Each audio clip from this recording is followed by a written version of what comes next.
کسی جمہوری ملک کی اس سے بڑی کیا بدقسمتی ہو سکتی ہے کہ اس کے منتخب نمائندوں سے برسر اقتدار آئی ہوئی جمہوری حکومت نہ صرف اظہار رائے پر پابندیاں عائد کرے بلکہ لکھنے اور بولنے والوں پر ایک بدترین عتاب بن کر نازل ہو۔ صحافیوں اور دانشوروں کو بری طرح خوفزدہ کیا جائے، قید و بند کی صعوبتیں اور تشدد سے ان کی زندگی اجیرن کی جائے اور ان پر روزگار کے دروازے بند کر دیے جائیں۔ پاکستان کہلانے کو ایک ایسا جمہوری ملک ہے جس پر آئین و قانون کی حکمرانی ہے، مگر اس کی 76 سالہ زندگی میں جنرل ایوب خان 10 سال، جنرل یحییٰ 2 سال 8 ماہ، جنرل ضیاء الحق 11 سال اور جنرل پرویز مشرف 9 سال سمیت 4 جرنیلوں نے کل ملا کر 32 سال حکومت کی، جسے عرف عام میں مارشل لا یا آمریت کہا جاتا ہے۔ پاکستان کی قوم نے اپنے قیام کی ربع صدی بعد اور پہلے 2 مارشل لاؤں کے طویل 13 سالہ دور کے بعد جب آنکھ کھولی تو یہ ملک 2 لخت ہو چکا تھا۔ اس کا اکثریتی حصہ مشرقی پاکستان ہم سے علیحدہ ہو کر بنگلہ دیش کی حیثیت سے دنیا کے نقشے پر ایک آزاد ملک تھا۔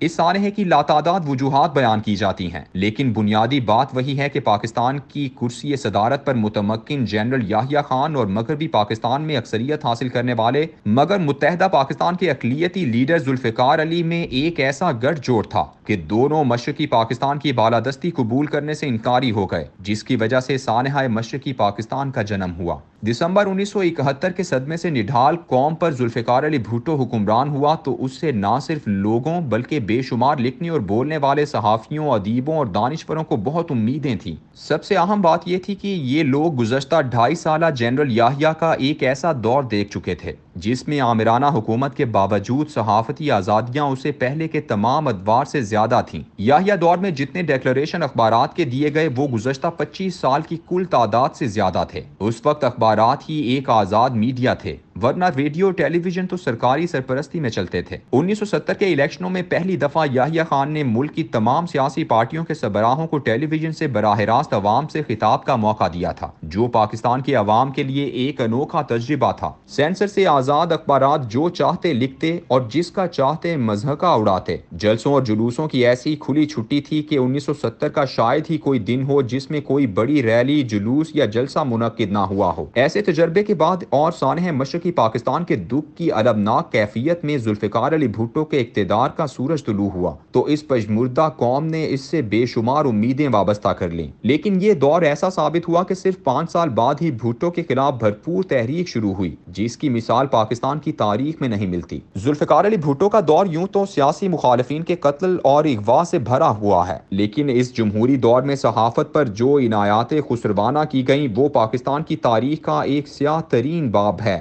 بھٹو کی آمریت کا کمال یہ تھا کہ اس کی زد میں دائیں اور بائیں بازو کے صحافی بیک وقت آئے۔ دائیں بازو کی صحافت کے سرخیل قریشی برادران تھے جو ماہنامہ اردو ڈائجسٹ اور ہفت روزہ زندگی نکالتے تھے، جبکہ کراچی سے صلاح الدین صاحب کا روزنامہ جسارت اپنی صحافت کی وجہ سے بھٹو کی آنکھوں میں کھٹکتا تھا۔ ان دونوں رسائل پر نہ صرف بار بار پابندیاں لگائی گئیں بلکہ قریشی برادران اور زندگی کے ایڈیٹر مجیب الرحمان شامی کو قید کر لیا گیا۔ کراچی کے جسارت پر پابندی لگائی اور اس کے مدیر صلاح الدین کو گرفتار کر لیا گیا۔ جماعت اسلامی کے پروفیسر غفور کا یہ فقرہ بہت مشہور تھا۔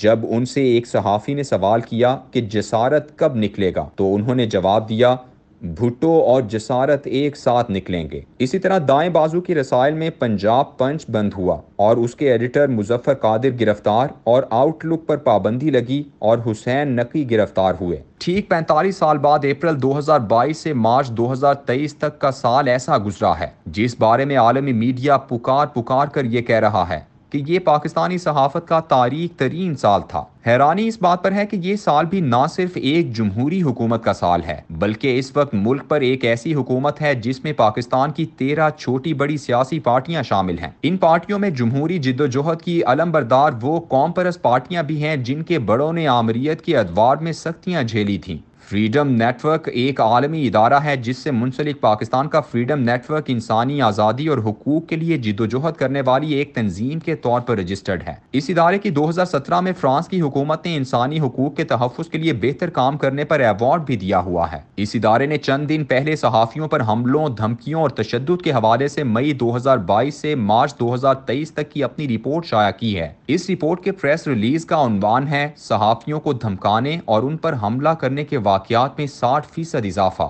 رپورٹ کے مطابق اس ایک سال میں 140 ایسے واقعات بلکہ سانحات سامنے آئے ہیں جن میں صحافیوں کو دھمکایا گیا اور ان پر حملے کیے گئے، جبکہ اس سے گزشتہ سال یعنی عمران خان کی حکومت میں 2021-22 میں ایسے واقعات کی تعداد 86 تھی، یعنی گزشتہ سال کی نسبت اس میں 63% کا اضافہ ہوا ہے۔ پریس ریلیز کے مطابق اس حیرت کا اظہار بھی کیا گیا کہ پاکستان ایشیا کا پہلا ملک ہے جس نے 2021 میں صحافیوں کے تحفظ کا قانون منظور کیا، لیکن ٹھیک 1.5 سال بعد یہ قانون بھی پاکستان کے صحافیوں کو قتل، اغوا، دھونس، دھمکی اور قید سے نہ بچا سکا۔ رپورٹ کے مطابق صحافیوں کے خلاف 140 واقعات کا مطلب یہ ہے کہ ہر ماہ 13 صحافی تشدد، قید اور قتل کا شکار ہوئے۔ ان میں 51 کیس صحافیوں پر حملوں کے تھے، 21 کیسوں میں ان کے گھروں اور آلات وغیرہ کو نقصان پہنچایا گیا، 14 کیسوں میں انہیں آن لائن یا دفتر میں آ کر دھمکیاں دی گئیں اور ان دھمکیوں میں سے 7 صحافیوں کو قتل تک کی دھمکیاں دی گئیں۔ اس سال اخبار کی نسبت ٹیلی ویژن کے صحافی ظلم کا زیادہ شکار ہوئے۔ ارشد شریف کا قتل ایک ایسا المناک سانحہ ہے جس نے پورے پاکستان کو ہلا کر رکھ دیا۔ پاکستان کی صحافتی تاریخ میں کسی صحافی کے قتل پر حکومت کو اس قدر عوامی رد عمل کا سامنا نہیں کرنا پڑا جس قدر ارشد شریف کے بہیمانہ قتل کے بعد عوام کا غم و غصہ دیکھنے میں آیا۔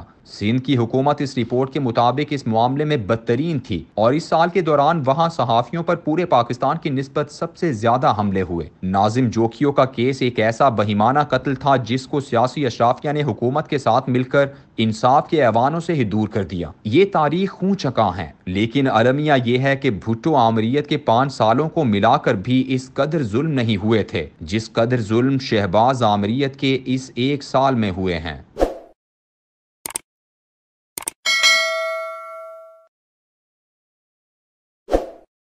آج میں آپ سے یہ نہیں کہتا کہ آپ بجلی کی قیمتیں بڑھاؤ، یہ نہیں کہتا گیس کی قیمتیں بڑھاؤ، تو وہ کہتا ہے اتنے پیسے اکٹھے کرو تاکہ تم اپنا قرض اتار سکو۔ پاکستان کی اسٹیبلشمنٹ کی سوچ اور انٹرنیشنل سبڈیشن کی سوچ آپس میں مل چکی ہے۔ عمران خان بہتر اس لیے نہیں تھا کہ عمران خان جو ہے پریڈکٹیبل نہیں ہے۔ نواز شریف کتنا بھی سیکولر ہو جائے، نواز شریف کا امیج سیکولر والا نہیں ہے۔ پاکستان میں ہمیشہ جمہوریت خطرے میں ہوتی تھی، لیکن پہلی دفعہ اسٹیبلشمنٹ خطرے میں ہے۔ مریم نواز نے لانچ کیا باقاعدہ مفتاح اسماعیل کے خلاف، کس کو؟ اسحاق ڈار کو۔ آپ کو اس ملک کے اندر کھلواڑ کرنے کی سزا ملنے والی ہے۔ اس قوم نے اٹھ کر یہ ثابت کیا 75 سالوں کی ذلت اور رسوائی کا داغ دھونے نکلے۔ پاکستان کا حل پاکستان کی پولیٹیکل ایلیٹ اور اسٹیبلشمنٹ نہیں ہے۔